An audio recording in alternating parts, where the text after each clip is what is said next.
Now, I know at home you might be thinking, look at this mug, trying to hype up Chelsea after they're sitting 9th in the Premier League, been knocked out the FA Cup, bottled the Carabao Cup against Liverpool's youth team, and just got slapped around by Arsenal 5-0. And you're going to have to stay with me here, because after hearing all of that, I'm then going to say I actually think this current Chelsea team is underrated. Because before that Arsenal game, they smashed Everton 6-0 to continue an unbeaten 8-game record in the Premier League, which is quite impressive.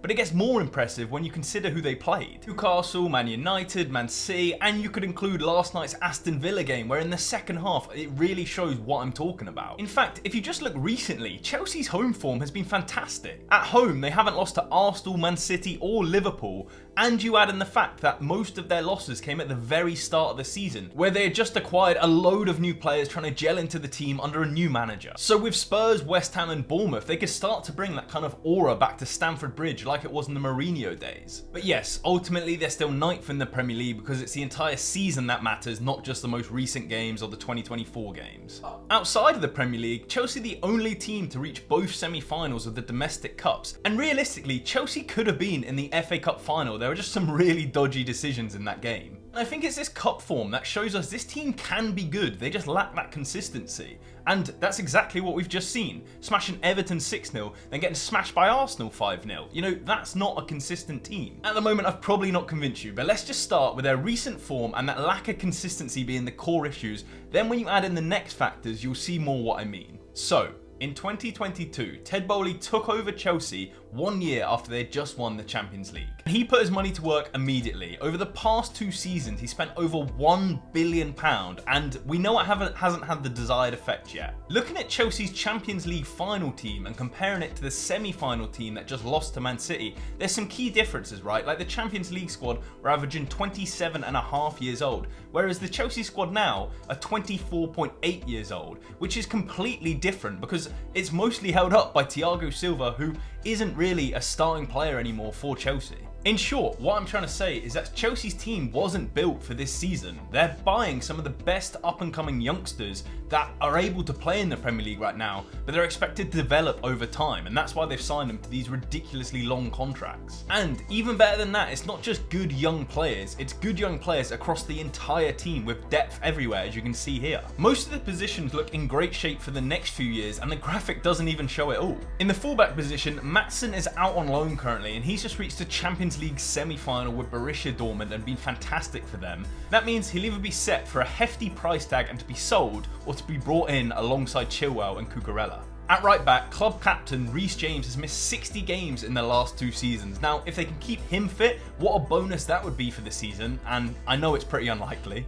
More importantly for me, Christopher Nkunku was bought in for £60 million, and he's only been able to make 2 Premier League starts. Nicholas Jackson has been a reasonable replacement, but with 18 big chances missed and continuing every week, it's really not the player that they expected.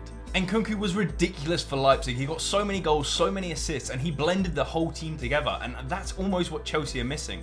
I'm not saying they should get rid of Jackson, like he could just play somewhere else, but Nkunku would be the key. The main success for Chelsea this season is of course Cole Palmer.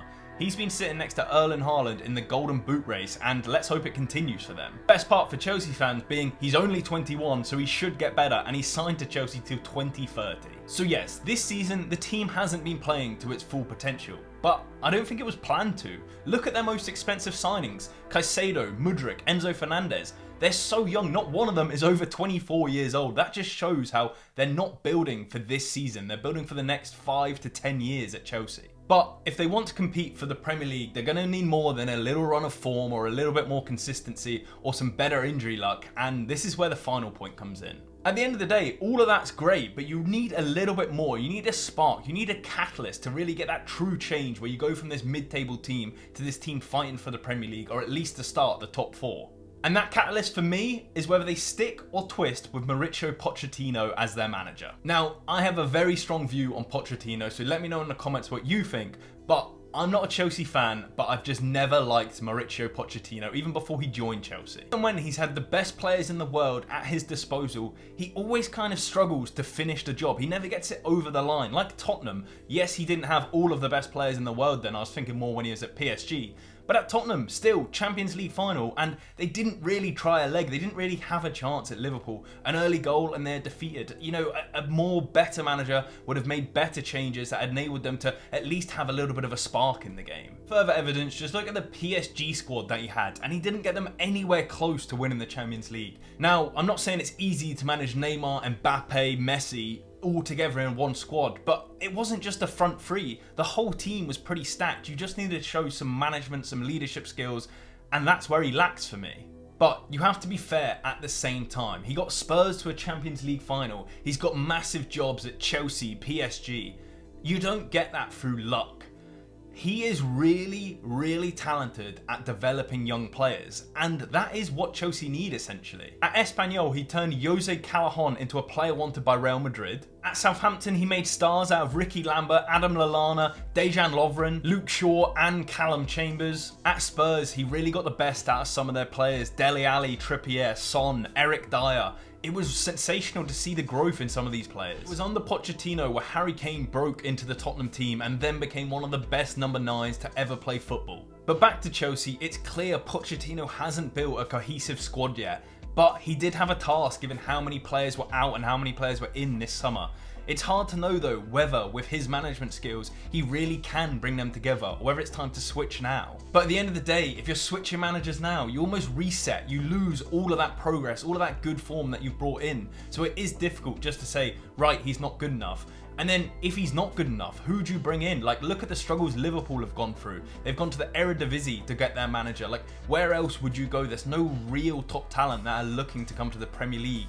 What I mean by that is guaranteed top success like a Guardiola or a Klopp or an Ancelotti. You know, there's not those options available. There's great young and up and coming managers, don't get me wrong, but that's the risk in itself. So overall, next season, I genuinely think Chelsea will be a proper side. You just need that little bit more consistency. You need better luck with injuries. You need their young players to develop and kick on a level, and you need a catalyst for change. I personally would change managers. I'd get someone else in, take that risk, because I don't think Pochettino, if you give him 3 seasons, will give you that success that you want. Well, they're my thoughts. Drop me a subscribe if you enjoyed this, and check out my deep dive into Jose Mourinho.